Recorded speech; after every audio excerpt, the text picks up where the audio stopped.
ناظرین کرام، بے شمار لوگ اکثر یہ کہتے ہیں کہ ہم بھی ایک مدت سے عبادت کر رہے ہیں، اللہ کو یاد کر رہے ہیں، نمازیں پڑھ رہے ہیں، اللہ کی یاد میں، ذکر اللہ کی محافل میں جاتے ہیں، لیکن دل کی دنیا میں تبدیلی واقع نہیں ہوتی۔ لوگ کہتے ہیں کہ عبادت کے ذریعے دل میں نور پیدا ہوتا ہے، دل میں کچھ وجدانی کیفیات پیدا ہوتی ہیں، ایسا کیف و سرور ملتا ہے کہ سارا دل نورانی بن جاتا ہے، دل میں نور پیدا ہو جاتا ہے۔ لیکن ہم تو ایک عرصے سے عبادت کر رہے ہیں، ایک مدت سے ہم اللہ کو یاد کر رہے ہیں، لیکن کچھ فرق محسوس نہیں ہوتا۔ نماز میں وساوس آتے ہیں، نماز میں غلط خیالات آتے ہیں، عبادت میں خشوع و خضوع نہیں ملتا، تقوی بھی ہے، پرہیزگاری بھی ظاہری طور پر ہے، سب کچھ ہم کر رہے ہیں۔ ہم مشائخ کے پاس جاتے ہیں، علماء کرام کے پاس جاتے ہیں، ہم پیران عظام کے پاس جاتے ہیں، ان سے اوراد لیتے ہیں، وظائف لیتے ہیں، وہ وظائف دیتے ہیں، وہ بتاتے ہیں فلاں عمل کرو گے تو فلاں مصیبت ٹل جائے گی، فلاں ورد کرو گے تو دل کی دنیا آباد ہو جائے گی، تنگ دستی دور ہو جائے گی، پریشانیاں دور ہو جائیں گی، اور وسعتیں ملے گی، کشادگیاں ملیں گی، خوشحال زندگی گزارو گے۔ لیکن عارضی طور پر تو بیماریوں سے بھی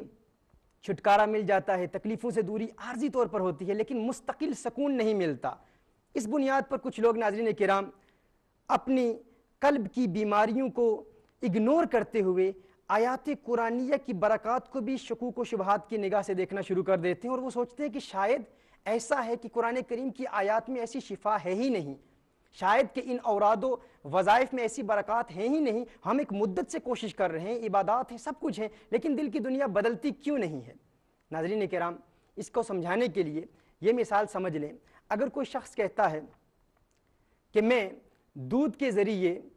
ملائی بنانے کی کوشش کر رہا ہوں، مکھن بنانے کی کوشش کر رہا ہوں، گھی بنانے کی کوشش کر رہا ہوں، یا دودھ سے دہی بنانے کی کوشش کر رہا ہوں، لیکن دودھ سے نہ ملائی نکلتی ہے، نہ مکھن بن سکتا ہے، نہ گھی بن سکتا ہے، نہ دہی بن سکتی ہے۔ ہم پوچھتے ہیں کیوں؟ وہ شخص کہتا ہے دیکھو میں ایک عرصے سے ایک برتن میں دودھ ڈال رہا ہوں، لیکن نہ وہاں پر مکھن بنتا ہے، نہ دہی بنتی ہے، نہ ہی گھی بنتا ہے۔ ہم دیکھتے ہیں اس برتن کو، تو جب برتن کو دیکھتے ہیں تو پتہ چلتا ہے کہ اس برتن کے نیچے 7 بڑے بڑے سوراخ ہیں۔ وہ دودھ برتن میں ڈالتا ہے، لیکن وہ دودھ اس برتن میں رکتا نہیں، وہ دودھ اس برتن میں استقرار نہیں پکڑتا، جمتا نہیں، رکتا نہیں، ٹھہرتا نہیں۔ وہ ایک طرف سے دودھ ڈال رہا ہے، دوسری طرف سے دودھ نکل رہا ہے۔ اب اگر وہ دودھ اس برتن میں رکے گا نہیں تو وہ دودھ مکھن کیسے بنے گا؟ وہ دودھ سے ملائی کیسے نکلے گی؟ اس دودھ سے دہی کیسے تیار کیا جائے گا؟ گھی کیسے بنے گا؟ ناظرین کرام، ایسا شخص اگر کہے کہ دودھ سے ملائی بن ہی نہیں سکتی، دودھ سے مکھن تیار ہو ہی نہیں سکتا، تو ہم اسے کہیں گے وہ نقص و عیب دودھ میں نہیں ہے، وہ نقص و عیب اس برتن میں ہے۔ تیرے برتن میں 7 بڑے سوراخ ہیں، پہلے ان سوراخوں کو بند کر، دودھ جب اس میں استقرار پکڑے گا پھر اس کے بعد وہ دودھ تبدیل ہو کر مکھن اور دہی بنے گا۔ ناظرین کرام، عین اسی طرح وہ لوگ جو کہتے ہیں ہم عبادت کر رہے ہیں، لیکن سنا ہے کہ عبادت کا نور دل میں پیدا ہوتا ہے، پھر وہ نور پھیلتا ہے، لیکن ہم ایک مدت سے عبادت کر رہے ہیں، ایک مدت سے اللہ کو یاد کر رہے ہیں، ایک مدت سے ہم اوراد پڑھ رہے ہیں، وظائف پڑھ رہے ہیں، لیکن تکلیفیں دور نہیں ہوتی، مصیبتیں دور نہیں ہوتی، مشکلات نہیں ٹلتی، بلائیں اور آفتیں آ رہی ہیں، تنگ دستی دور نہیں ہوتی۔ شاید کہیں ایسا تو نہیں کہ ان اوراد اور وظائف میں برکت ہی نہیں؟ ناظرین کرام، حقیقت یہ ہے کہ ان اوراد میں تاثیر ہے، ان اوراد میں برکات ہیں، ان اوراد اور وظائف میں روحانی طاقتیں ہیں، اسپریچول پاورز ہیں جو انسان کے دل میں نور پھیلا سکتی ہیں، لیکن نقص اور عیب ہمارے دل کے برتن میں ہے، وہ عیب ہمارے دل کے برتن میں ہے۔ ہم نے دل کے ان گناہوں کے 7 دروازوں کو کھولا ہوا ہے۔ جب ہم عبادت کرتے ہیں، اللہ کو یاد کرتے ہیں، اس سے دل میں نور داخل تو ہوتا ہے ناظرین کرام، لیکن وہ جو 7 دروازے کھلے ہوئے ہیں ان کے ذریعے گناہ بھی جاری ہیں، آنکھ بھی گناہ کر رہی ہے، کان بھی گناہ کر رہے ہیں۔ وہ نور جو دل میں داخل ہوتا ہے اس کا اثر گناہوں کی وجہ سے زائل ہو جاتا ہے، گویا کہ وہ نور داخل ایک طرف سے ہوتا ہے اور دوسری جانب سے نکل جاتا ہے۔ ضرورت اس امر کی ہے کہ ہم دل کے ان 7 دروازوں کو اولاً مضبوطی سے بند کریں۔ جب ہم بند کر لیں گے ناظرین کرام، اور ان دروازوں کو اسی تزکیہ قلب کی ترتیب سے جب انسان بند کر لیتا ہے، جب دل کے یہ دروازے بند ہو جاتے ہیں، گناہوں کے یہ دروازے بند ہو جاتے ہیں، اور پھر اس کے بعد انسان عبادات میں استقامت حاصل کرتا ہے، پھر قرآن پڑھتا ہے تو قرآن کا نور دل میں موجود رہتا ہے، پھر نماز پڑھتا ہے تو نماز کا نور دل میں موجود رہتا ہے، پھر اللہ کو یاد کرتا ہے تو اللہ کی یاد کا نور دل میں موجود رہتا ہے، پھر رسالت مآب صلی اللہ علیہ وسلم کی بارگاہ میں درود و سلام کے گجرے نچھاور کرتا ہے تو درود و سلام کا نور انسان کے دل میں جمع رہتا ہے، استقرار پکڑ لیتا ہے۔ پھر وہ شخص جب ذکر اللہ کی محفل میں جاتا ہے، اوراد کرتا ہے، اللہ کو یاد کرتا ہے، تسبیحات کرتا ہے، تہجد پڑھتا ہے، اشراق و چاشت کی کثرت ہوتی ہے، وہ نور انسان کے دل میں جمع رہتا ہے۔ پھر ایک وقت آتا ہے ناظرین کرام جب وہ نور انسان کے دل کے انہی دروازوں کے ذریعے پھیلتا چلا جاتا ہے، پھر وہ نور انسان کے جسم میں منتقل ہوتا ہے، انسان کا سارا جسم نورانی ہو جاتا ہے، اور پھر وہ وقت آتا ہے ناظرین کرام کہ وہی قلب جو پہلے القلب الشیطانی تھا، انسان کا وہی دل جو پہلے القلب الغافل تھا، القلب المختوم علیہ تھا، القلب المریض تھا، القلب القاسی تھا، القلب المیت تھا، وہی قلب القلب المطمئن بن جاتا ہے، القلب السلیم بن جاتا ہے، القلب الروحانی بن جاتا ہے، القلب الربانی بن جاتا ہے۔ اس دل کے پھر ایسے دروازے کھلتے ہیں کہ وہی شخص جو پہلے گنہگار، بدکار، سیاہکار تھا، اس کا سارا جسم آلودہ معصیت تھا، لیکن جب وہ دل کے ان 7 دروازوں کو تزکیہ قلب کے ذریعے بند کر لیتا ہے ناظرین کرام، پھر وہی شخص صالح بنتا ہے، پھر ولی بنتا ہے، پھر نجیب، نقیب، قطب، ابدال، غوث، اوتاد اور پھر غوثیت کے مراتب پر فائز ہو جاتا ہے، اور پھر اسے اللہ عز و جل ایسے بلند و بالا مقامات پر فائز کرتا ہے ناظرین کرام کہ پھر ایک ایسا وقت بھی آتا ہے، ایک ایسا وقت بھی آتا ہے کہ عالم غیب کے حجابات اٹھا دیے جاتے ہیں۔ رسالت مآب صلی اللہ علیہ وسلم ارشاد فرماتے ہیں، مسند امام احمد کی روایت ہے، میرے آقا صلی اللہ علیہ وسلم نے ارشاد فرمایا، لولا ان الشیاطین یحومون علی قلوب بنی آدم لنظروا الی ملکوت السماء۔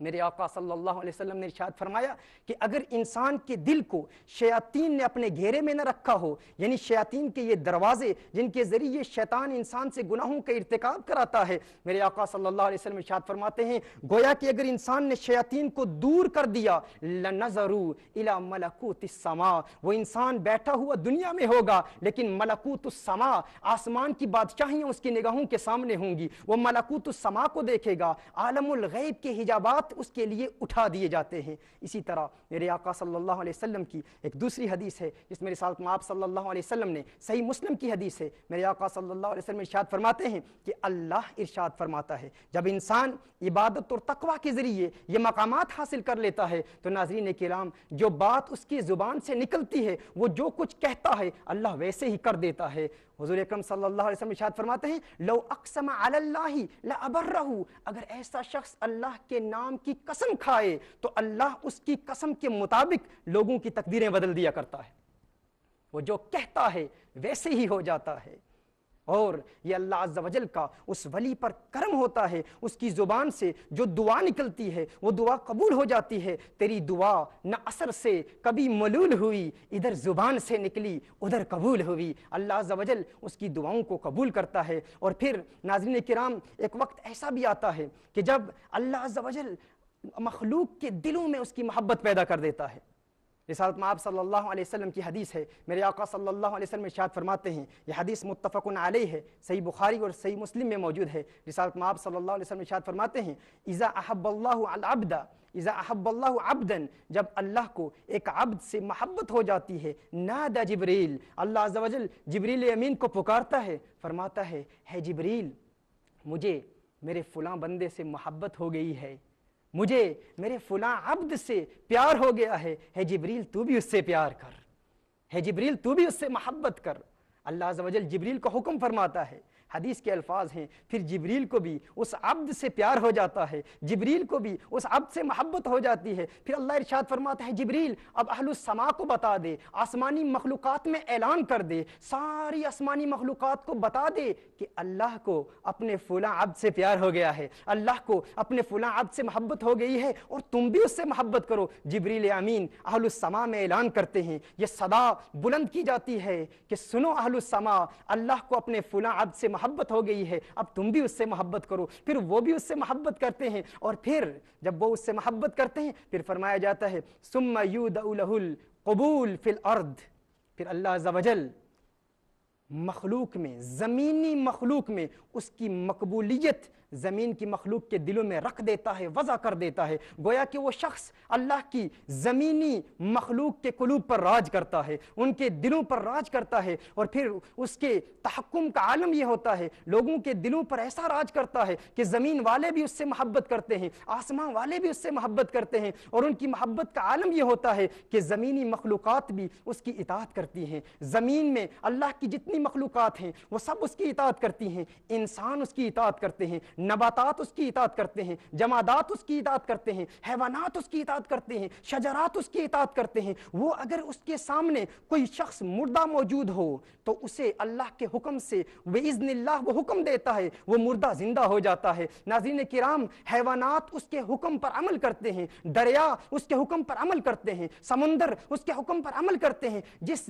شخص نے اس دنیا میں اپنے مردہ دل کو زندہ کر لیا، ناظرین کرام، وہ مر بھی جائے اس کے تصرفات نہیں مرتے،